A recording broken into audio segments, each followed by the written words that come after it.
네, 안녕하세요. 도사 이승태 TV의 이승태 변호사입니다.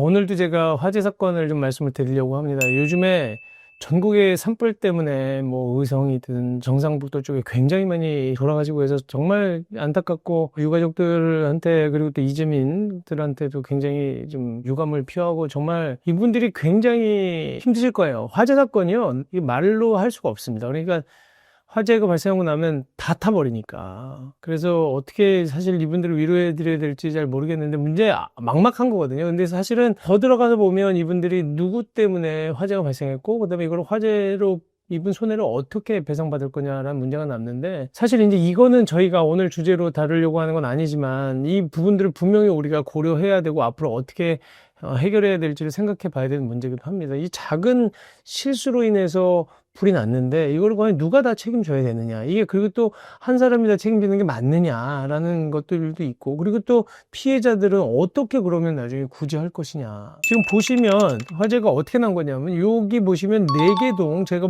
말씀드린 요 파란색 지붕 4개 동이 하나의 공장입니다. 근데 이 소유자는 지금 저희가 의뢰를 받았던 소유자가 한 명 있습니다. 지금 화재는 이 가운데 있는 2개 동에 있는 화장품 팩을 갖다가 처리하고 하는 공장, 보관하고 쓰는 공장에서 불이 난 거예요.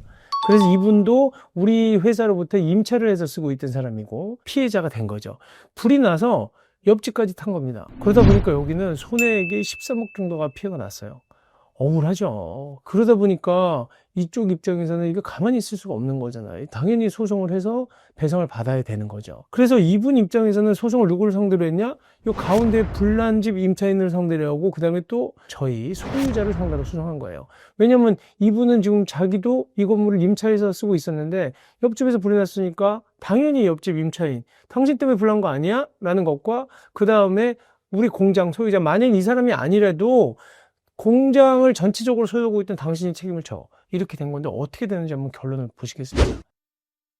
원고가 청구하던 부분은, 그러니까 중간에 있는 그 점유자, 그러니까 임차인한테는 어떤 소송을 물었냐면 공작물 점유자로서의 책임, 그 다음에 일반 불법행위 책임을 물은 겁니다. 이 내용을 한번 보시면 이 사건 발화공장의 점유자인 이 피고가 사회통념상 일반적으로 요구되는 방호 조치를 하지 않았기 때문에, 그래서 불이 났으니까 당신은 공작물 설치 보존에 하자가 있는 것, 그래서 이게 청구하는 원인이 다릅니다. 그래서 공작물 책임을 물은 거예요. 공작물 하자로 인한 책임은 2가지예요. 점유자가 먼저 책임지는 거고, 점유자가 책임이 없을 경우에는 소유자가 책임을 지는 겁니다.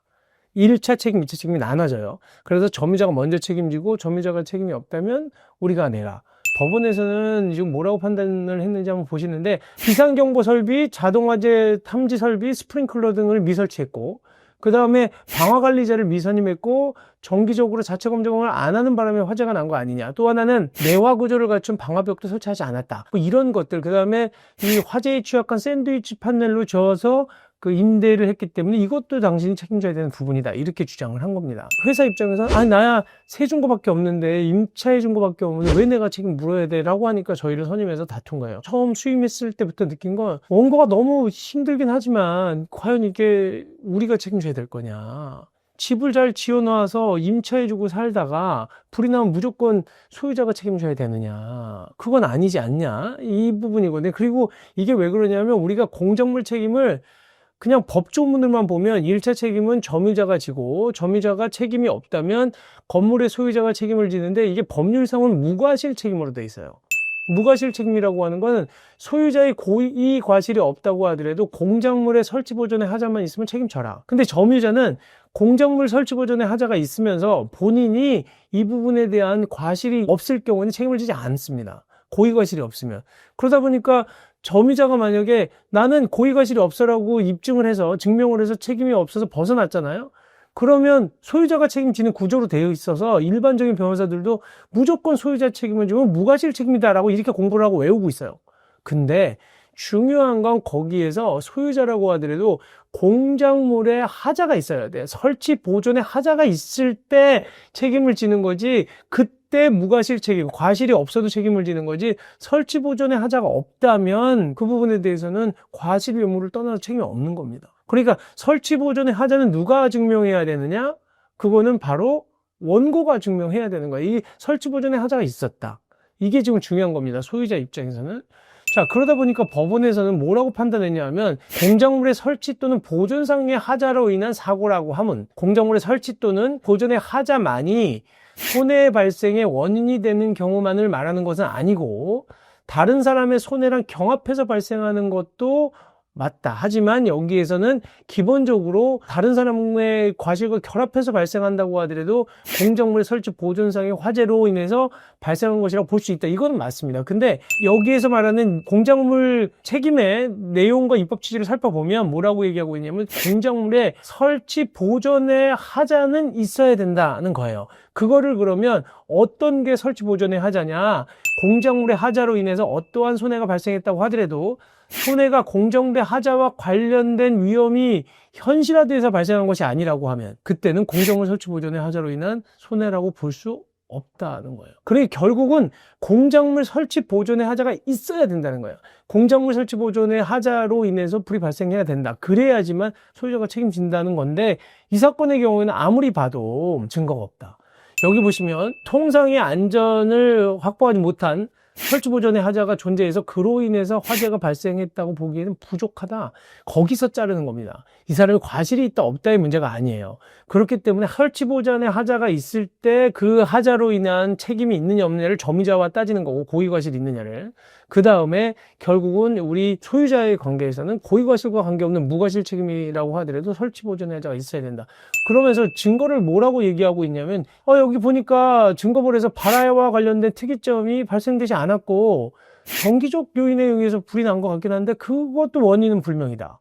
그 다음에 또 하나는 이 건물이 화성시장으로부터 건축 허가를 다 받은 거고 적법하게 건축 허가 받아가지고 여기에 특별히 설치 보존상의 하자, 그 다음에 불법 건축물이라거나 지을 때부터 좀 하자가 있다는 거는 없어 보인다. 그리고 또 하나는 여기가 구소방시설법과 관련된 법률에 의하면 여기에다가 뭐 스프링클러라든지 뭐 화재 탐지 설치를 해야 되는 그런 건물도 아니다. 그리고 또 하나는 소화기라든지 뭐 비상경보 장치라든지 이런 건축허가 장시에 설치되어 있어야 하는 어떤 그런 시설물도 의무적으로 존재하는 것도 아니다. 그러니까 여기는 결국은 법에 의하면 모든 건물에 대해서 스프링클러라든지 뭐 화재를 방지하기 위한 방호 조치를 건물이 다 완벽하게 해야 된다고 하고 있지 않아요. 그거는 그런 대상 건물을 정해 놓습니다. 그러니까 왜냐하면 모든 건물을 다 하면 비용이 너무 많이 드니까 일정 부분에 대해서 이런 그 소방시설을 설치해야 되는 건물들이 정해져 있는 거예요. 그러다 보니까 이런 일반 공장에는 그것까지 오고 되는 것이 아니거든요. 그래서 이런 것도 없는데 특별히 여기는 그러니까 법령상의 문제도 별로 없고 그러다 보니까 이 부분에 대해서 소유자의 책임, 그러니까 공작물의 설치 보존의 의무, 그리고 설치 보존상의 하자가 있다고 보기도 어렵고, 아니 이분이 뭐 그 집 사용하게 하고 공장을 사용하게 하는 데 있어서 계약상 채무를 불이행한 것도 없고, 불이 난 것 자체는 불이행했다고 볼 수도 있죠. 하지만 거기에 대한 고의과실도 없다. 그렇기 때문에 이건 책임질 게 아닌데라고 해서 뭔가 전부 패소했어요. 그러다 보니까 중간에 화재가 발생한 집까지도 이쪽이 입증을 못하니까 다 졌는데, 그러다 보니까 이분은 13억을 지금 손해를 본 거고, 거기다가 양쪽에 변호사 보수가 굉장히 많이 나옵니다. 이 13억 정도면 물어줘야 될 금액이 한 거의 뭐 1,500에서 2천만 원 정도까지 되는데, 그러다 보니까 손해는 굉장히 커졌죠. 안타까운 거예요. 그래서 제가 화재 사건을 보면 항상 안타까운데, 제가 매번 얘기하는 게 화재 사건은 정말 잘 봐야 돼요. 이게 화재 사건이 어렵습니다. 그 변호사님이 잘못 진행한 건 아니에요. 왜냐하면 주장할 건 다 있는데, 물론 질 거를 알고 청구하셨을 수도 있고 뭐 이긴다고 생각하고 청구하셨을 수도 있지만, 대신 화재 사건을 많이 해보았다면 아마 안 된다라고 얘기했을 수도 있습니다. 그거 알고 진행하셨겠다는 생각도 해요. 왜냐하면 연소된 사건의 경우에는 입증을 하기가 굉장히 어려워요. 연소된 사건. 지금 우리가 전국이 전부 불이 나가지고 막 산이 다 타고 집이 다 탔잖아요. 이 연소된 사건의 경우에 화재 원인자가 있다고 하더라도 그 사람 책임을 다 물을 것이냐, 그리고 얼만큼 물을 것이냐, 이게 쉽지 않은 거죠. 근데 그나마 지금처럼 누군가 라이터를 잘못 켜가지고 불을 냈다 그러면 그 사람 책임져야 돼요. 그 연소돼서 하더라도. 근데 화재 원인이 불명해서 난 불에 대해서는 누구한테 책임을 물을 거냐는 거예요. 화재는 책임을 알 수가 없어요. 잘 원인을 알 수 없는 화재에서는 결국은 입증 책임으로 간다. 피해자는 명확하게 있는데 다 피해자일 수도 있기 때문에 입증 책임을 어떻게 분배하고 그거를 어떻게 증명하느냐에 따라 달라진다는 걸 명심하시고요.